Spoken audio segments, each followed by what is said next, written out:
എനിക്കത് പൊറോട്ടയും ബീഫും മുട്ടക്കറി എല്ലാം ഉണ്ട് കേട്ടാ. ഇനി ഇതേപോലെ ചെയ്യുവോ? கேரளாவில் பக்கத்து வீட்டு மொட்டை மாடியில் ஏறி பரோட்டாவும் மாட்டு இறைச்சியும் கேட்டு தற்கொலைக்கு முயன்ற இளைஞருக்கு பரோட்டாவும் ஆட்டுக்கறியும் வாங்கி கொடுத்து காவல்துறையினர் மீட்ட சம்பவம் சுவாரஸ்யத்தை ஏற்படுத்தி இருக்கிறது. ഇനി ചെയ്താൽ പോലീസ് ഇങ്ങനെ പെരുമാറില്ല കേട്ടാ. അപ്പൊ എനിക്ക് ഒരു തവണ നമ്മള് ക്ഷമ ചോദിച്ചെനിക്ക് തന്നു. காசர்கோடு மாவட்டத்தில் உள்ள நீலேஸ்வரம் என்ற பகுதியில் அருகில் உள்ள ஊமச்சி பள்ளத்தைச் சேர்ந்தவர் ஸ்ரீதரன்.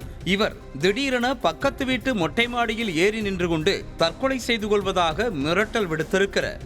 இதனையடுத்து அக்கம் பக்கத்தினர் உடனடியாக தீயணைப்புத்துறை மற்றும் காவல்துறையினருக்கு தகவல் அளித்த நிலையில் விரைந்து வந்த காவல் மற்றும் தீயணைப்பு துறையினர் அவரிடம் பேச்சுவார்த்தை நடத்தியுள்ளனர். அப்போது அந்த இளைஞர் தனக்கு மாட்டு இறைச்சியும் பரோட்டாவும் முட்டைக்கறியும் வேண்டும் என்றும் அவ்வாறு வாங்கி தந்தால் மட்டுமே தற்கொலை செய்யும் முடிவை கைவிடுவேன் எனவும் கூறியிருக்கிறார்.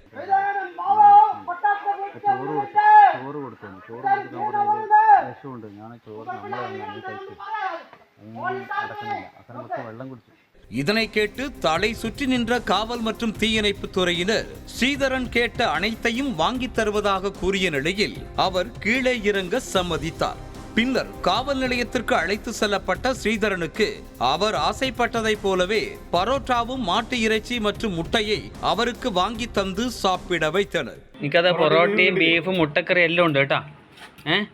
ഇനി ഇതേപോലെ ചെയ്യുവോ? ഇനി ചെയ്താൽ പോലീസ് ഇങ്ങനെ പെരുമാറില്ല കേട്ടാ. അപ്പൊ എനിക്ക് ഒരു തവണ നമ്മള് ക്ഷമ ചോദിച്ചെനിക്ക് തന്നു കേട്ടാ. ஸ்ரீதரன் மனநிலை பாதிக்கப்பட்டவரை போல காணப்படுவதால் அவர் மீது காவல்துறையினர் எந்தவித வழக்கும் பதிவு செய்யவில்லை என்பதும் குறிப்பிடத்தக்கது.